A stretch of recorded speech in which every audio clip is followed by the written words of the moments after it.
Engineer محمد علی مرزا اس بات کو بیان کرے گا کہ کئی کافر یہ اعتراض کرتے ہیں کہ جی ہم بتوں کو سجدہ کرتے ہیں تو تم بھی تو کعبے کو سجدہ کرتے ہو، بت بھی پتھر کے اور کعبہ بھی پتھر کا، تو یہ اعتراض کرتے ہیں، تو یہ اس کا جواب دے رہا ہے اور کتنے گندے انداز سے دے رہا ہے، اب آپ وہ سنیں۔ اگر یہ بت ہوتا مسلمانوں کا تو مسلمان جوتیوں سمیت اس کے اوپر چڑھتے ہیں۔ سال میں 2 دفعہ غلاف کعبہ چینج ہوتا ہے اور دونوں دفعہ سعودی حکومت کے جو کارندے ہیں اتنے بڑے بڑے بوٹ پہنے ہوئے اس کے اوپر چڑھتے ہیں، یہ اسے رسپیکٹ دے رہے ہوتے ہیں، جوتیوں سمیت اوپر چڑھے ہوتے ہیں، اور بالکل ٹھیک کرتے ہیں، جوتیوں سمیت ہی چڑھنا چاہیے، اور بالکل ٹھیک کرتے ہیں، جوتیوں سمیت ہی چڑھنا چاہیے، تاکہ لوگوں کو پتہ چلے کہ یہ ہمارا معبود نہیں ہے اور نہ یہ ہمارے معبود کی کوئی اس حوالے سے نشانی ہے کہ ہم اس کے آگے جھکتے ہیں۔ معاذ اللہ ثم معاذ اللہ، کیا کہہ رہا ہے کہ کعبۃ اللہ کا 2 دفعہ غلاف چینج ہوتا ہے، اور جو سعودیہ کے کرندے ہیں وہ اتنے بڑے بوٹ لے کر جو ہے وہ کعبۃ اللہ کے اوپر چڑھ جاتے ہیں، اور چڑھنا بھی چاہیے جوتیوں کے ساتھ۔ معاذ اللہ ثم معاذ اللہ۔ یہ ہم آپ کو ویڈیو دکھا رہے ہیں جس کے اندر جو ہے وہ غلاف کعبہ کو چینج کرنے کا جو ہے سارا معاملہ دکھایا جا رہا ہے، اور یہ سعودیہ کا ہی چینل ہے اور یہ ان کا آفیشیل چینل ہے، اس کے اندر جو ہے یہ دکھایا جا رہا ہے۔ اب وہ دیکھیں، اور یہ ناظرین بغور جو ہے وہ دیکھیں کہ کہاں اتنے بڑے جوتے ہیں جو مرزا کے منہ پہ پڑنے والے ہیں اور اس کو نظر آ گئے ہیں، وہ دیکھیں۔ اب یہ دیکھیں جی، یہاں پر یہ سارے افراد کھڑے ہوئے ہیں کہ جو غلاف کعبہ کو اوپر اٹھا رہے ہیں۔ اب یہاں پر دیکھیں، یہ دیکھیں پاؤں آپ کو نظر آ رہے ہوں گے، یہ ان کے بالکل ننگے پاؤں ہیں، برہنہ پاؤں ہیں۔ اب آپ آگے بھی جو ہے نا وہ بالکل واضح، یہ دیکھیں کسی کے بھی پاؤں میں جوتی نہیں ہے، بالکل واضح جو ہے یہ نظر آ رہا ہے۔ اب یہ دیکھ لیا آپ نے ویڈیو، اس کے اندر کہیں آپ کو جوتے نظر آئے بڑے بڑے؟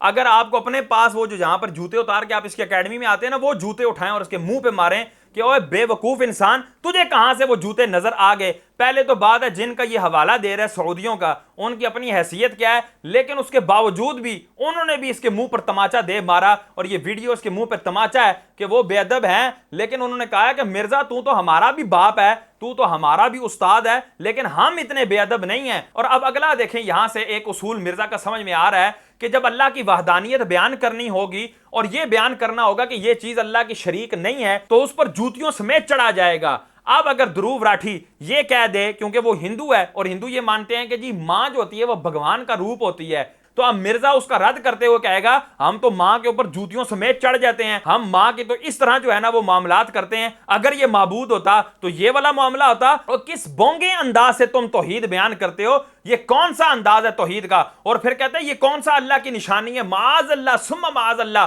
جس گھر کا، جس کعبۃ اللہ کا اللہ قرآن میں اتنے اہتمام سے ذکر فرما رہا ہے اور اس کے ارد گرد اپنی نشانیوں کا ذکر فرما رہا ہے، اور وہ خود بھی اللہ تعالیٰ کی نشانی ہے، اور جو نشانیوں کی تعظیم کرتا ہے، قرآن کہتا ہے کہ یہ دلوں کا تقوی ہے کہ اللہ تعالیٰ کی نشانیوں کی تعظیم کی جائے، اور مرزا کہتا ہے نہ ان پر بھی جوتیوں سمیت چڑھو تاکہ پتہ لگے یہ اللہ کے شریک نہیں ہے۔ حالانکہ اس کا سمپل سا یہ جواب بنتا تھا کہ او ہندوؤں، تم جو ہے وہ مورتیوں کو معبود سمجھ کر ان کو پوجتے ہو، ان کو عبادت کا لائق سمجھ کر پوجتے ہو۔ مسلمان کعبۃ اللہ کو پوجتا نہیں ہے، اس کی عبادت نہیں کرتا۔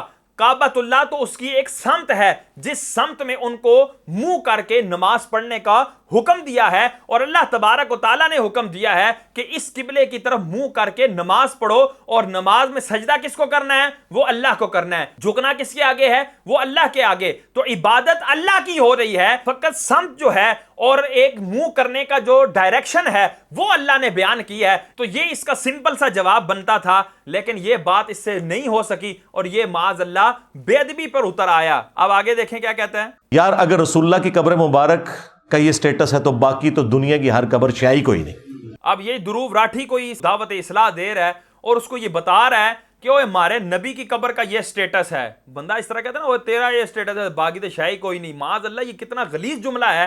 تو یہ اس کو بتا رہا ہے کہ ہمارے نبی کی قبر کا یہ سٹیٹس ہے، باقی تو قبریں شیعی کوئی نہیں، معاذ اللہ۔ اب اس میں حضرت آدم علیہ السلام کی قبر، حضرت ابراہیم علیہ السلام کی قبر، حضرت نوح علیہ السلام کی قبر، حضرت موسیٰ کلیم اللہ علیہ نبی علیہ السلام کی قبر، اور دیگر اجلہ انبیاء اور مرسلین کی قبریں آتی ہیں، جن کو معاذ اللہ یہ کہہ رہا ہے کہ یہ تو کوئی شیعی نہیں ہے۔ یہ ہے اس کی بے ادبی کا انداز۔ اب آگے دیکھیں کیا کہتا ہے کہ ابراہیم علیہ السلام نے سارے بت توڑے اور اینڈ پہ کلہاڑا رکھ دیا بڑے بت کے کندھے پر اور توریہ کیا۔ جب انہوں نے پوچھا کہ ہاں بھائی یہ کس نے کیا ہے، تو لوگوں نے کہا کہ وہ ایک نوجوان لڑکا ہے، ایک چھوکرا جس کے بارے میں ہم نے سنا اسے ابراہیم کہا جاتا ہے، وہ یہ باتیں کرتا تھا۔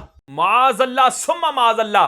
یہاں دیکھیں یہ دوبارہ سے نئے سرے سے حضرت ابراہیم خلیل اللہ علیہ نبی علیہ السلام کو چھوکرا کہہ رہا ہے، حالانکہ یہ ترجمہ کر چکا تھا نوجوان، وہ نوجوان جس کے بارے میں ہم سنتے تھے۔ اگر اتنا ہی ترجمہ کر لیتا تو یہ بھی کافی تھا، لیکن اس نے کہا نا نا نا، جب تک میں بزرگوں کے حوالے سے ننگی اور گندی زبان استعمال نہ کر لوں تب تک مرزا صاحب کو تو کھانا ہضم ہونے والا نہیں ہے۔ تو فوراً اس نے کہا وہ جو چھوکرا، نوجوان بھی کہا پھر چھوکرا بھی کہا، اور اس بات پر مہر کر دی کہ جو میں نے حضور سرور کونین صلی اللہ علیہ وسلم کو چھوکرا کہا تھا وہ بالکل صحیح کہا تھا، اس کے اندر کوئی ذرا برابر بھی مذائقہ نہیں تھا۔ میں کہتا ہوں او خدارا، اوے حکومت والو، اوے اداروں والو، اوے اس چھوکرے کو کیوں نہیں لگام ڈالتے؟